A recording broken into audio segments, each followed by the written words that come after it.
Assalamualaikum warahmatullahi wabarakatuh. Sahabat semua dimanapun berada, semoga sahabat semua senantiasa diberikan kesehatan, baik kesehatan jasmani maupun kesehatan rohani. Kita berjumpa lagi bersama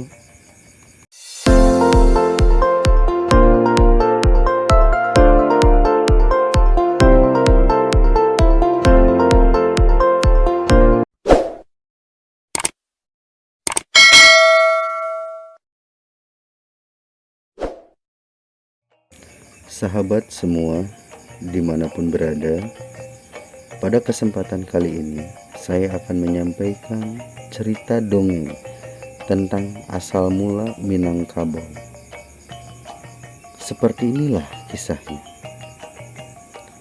Dahulu kala, sejaman dengan kerajaan Majapahit, di wilayah Sumatera Barat berdiri sebuah kerajaan bernama Kerajaan Pagaruyung.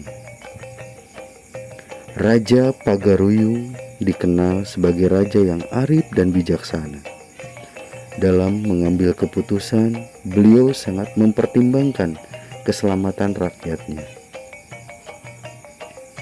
Pada suatu hari, Raja Pagaruyung mendengar bahwa pasukan Majapahit dari tanah Jawa telah tiba di perbatasan Kerajaan Pagaruyung. Menurut kabar, pasukan Majapahit hendak menyerang Kerajaan Pagaruyung. Mengingat kekuatan pasukan Majapahit yang besar dan tidak sebanding dengan angkatan perang Kerajaan Pagaruyung, maka Raja Pagaruyung mempertimbangkan untuk melakukan perundingan dengan pasukan Majapahit. Hal ini dilakukan beliau demi menyelamatkan rakyatnya. Raja Pagaruyung mengumpulkan Hulu Balang dan para panglima perang untuk membicarakan hal tersebut. Hulu Balang dan para panglima perang, kalian saya kumpulkan di sini untuk membicarakan perihal pasukan Majapahit yang telah siap menyerang kita. Bagi saya, musuh pantang dicari, datang pantang ditolak. Kalau bisa dihindari, tapi kalau terdesak kita hadapi. Tapi mengingat kekuatan pasukan Majapahit yang besar, saya khawatir akan jatuh banyak korban jiwa di pihak kita. Saya meminta pendapat kalian mengenai masalah ini. Para Hulu Balang dan Panglima bergantian memberikan pendapat mereka untuk menghadapi pasukan Kerajaan Majapahit.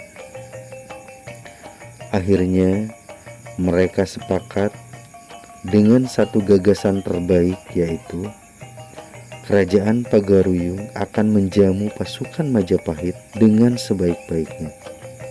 Kemudian mereka akan menawarkan adu kerbau. Jika pasukan Majapahit kalah adu kerbau, maka pasukan Majapahit bisa pulang dengan damai tanpa harus terjadi pertumpahan darah. Raja Pagaruyung kemudian meminta putrinya, Datuk Tantejo Gerhano, dengan ditemani oleh dayang-dayang istana untuk pergi ke perbatasan menemui pasukan Majapahit dan menjamu mereka dengan hidangan-hidangan lezat. Datuk Tanteno Gerhano adalah seorang gadis yang lembut hati dan memiliki tata krama yang tinggi. Dengan ditemani oleh dayang-dayang istana, putri Raja Pagaruyung kemudian mendatangi kemah-kemah pasukan Majapahit di perbatasan. Mereka membawa banyak sekali makanan lezat untuk menjamu pasukan Majapahit. Sementara itu, dari kejauhan, pasukan Pagaruyung berjaga-jaga untuk mengantisipasi segala kemungkinan yang bisa terjadi. Setelah mengucapkan selamat datang dengan ramah, Datuk Tanteno Gerhano kemudian menyuruh para dayang-dayang untuk menghidangkan makanan-makanan lezat. Hal tersebut membuat pasukan Majapahit terheran-heran. Mereka mengira akan disambut oleh pasukan perang kerajaan Pagaruyung. Tetapi ternyata disambut hangat oleh putri Raja Pagaruyung dan gadis-gadis cantik yang ramah serta makanan yang enak-enak. Setelah selesai menikmati hidangan, Datuk Tanteno Gerhano mengundang pasukan Majapahit untuk datang ke istana kerajaan Pagaruyung. Setibanya di istana kerajaan Pagaruyung, Raja Pagaruyung menyambut pasukan Majapahit dengan baik. Panglima Perang Majapahit menyampaikan kepada Raja bahwa Raja Majapahit memberikan tugas kepada mereka untuk merebut kerajaan Pagaruyung. Seketika suasana di istana kerajaan berubah menjadi tegang. Semuanya terdiam kaku. Setelah terdiam beberapa saat, Raja Pagaruyung kemudian menawarkan adu kerbau kepada Panglima Perang Majapahit sebagai ganti peperangan dengan tujuan untuk menghindari pertumpahan darah. Raja juga berjanji bahwa seluruh pasukan Majapahit tidak akan diganggu dan dapat kembali pulang ke Majapahit dengan damai. Mendengar usulan raja yang bijaksana tersebut, akhirnya Panglima Perang Majapahit setuju. Kedua kerajaan sepakat tidak akan berperang. Sebagai gantinya, mereka akan mengadakan adu kerbau.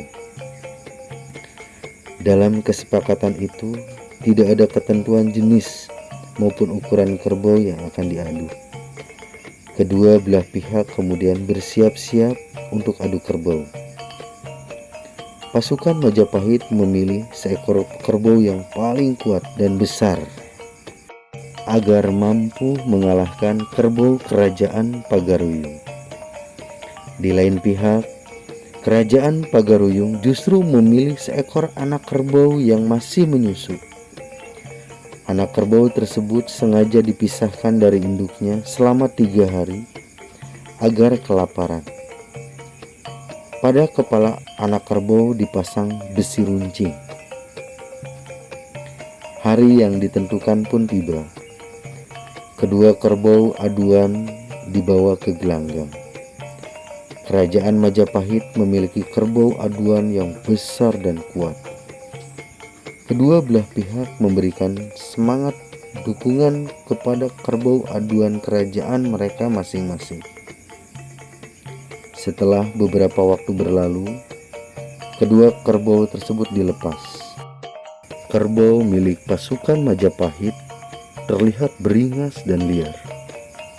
Sementara anak kerbau milik Pagaruyung yang bertubuh kecil segera berlari menuju kerbau besar Majapahit. Rupanya si anak kerbau mengira bahwa kerbau besar Majapahit itu adalah induknya.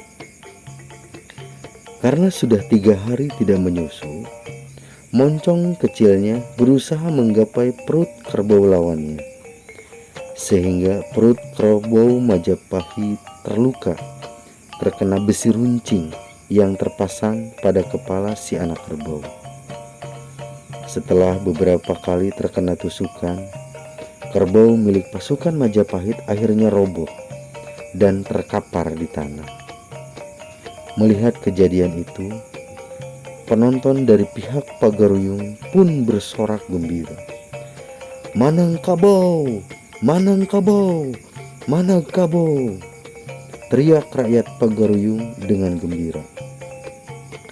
Sementara para prajurit kerajaan Majapahit tertunduk lesu. Mereka benar-benar tidak mengira bahwa kerajaan Pagaruyung menggunakan taktik cerdik untuk mengalahkan kerbau mereka yang besar dan kuat. Akhirnya, pasukan Majapahit menerima kekalahan mereka dalam pertandingan adu kerbau tersebut. Raja Pagaruyung mengizinkan mereka kembali ke Majapahit dengan damai. Sementara itu, berita kemenangan kerbau kerajaan Pagaruyung menjadi buah bibir di seluruh negeri. Manangkabau adalah bahasa penduduk setempat yang berarti menang. Kerbau. Akhirnya, daerah itu dikenal dengan sebutan Manangkabau. Lambat laun, sebutan Manangkabau berubah menjadi Minangkabau. Sebagai upaya untuk mengenang peristiwa tersebut, penduduk negeri Pagaruyung merancang sebuah rumah yang atapnya menyerupai bentuk tanduk kerbau.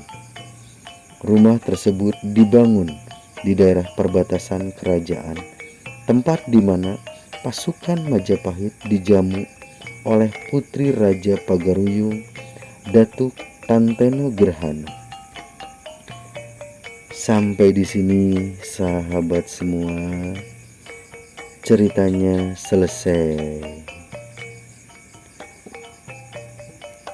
Cerita ini adalah dongeng dari asal mula Minangkabau. Mudah-mudahan cerita dongeng ini bisa mengisi waktu luang dan bisa menjadi hiburan sederhana bagi sahabat semua dimanapun berada. Kita berjumpa lagi pada cerita-cerita selanjutnya.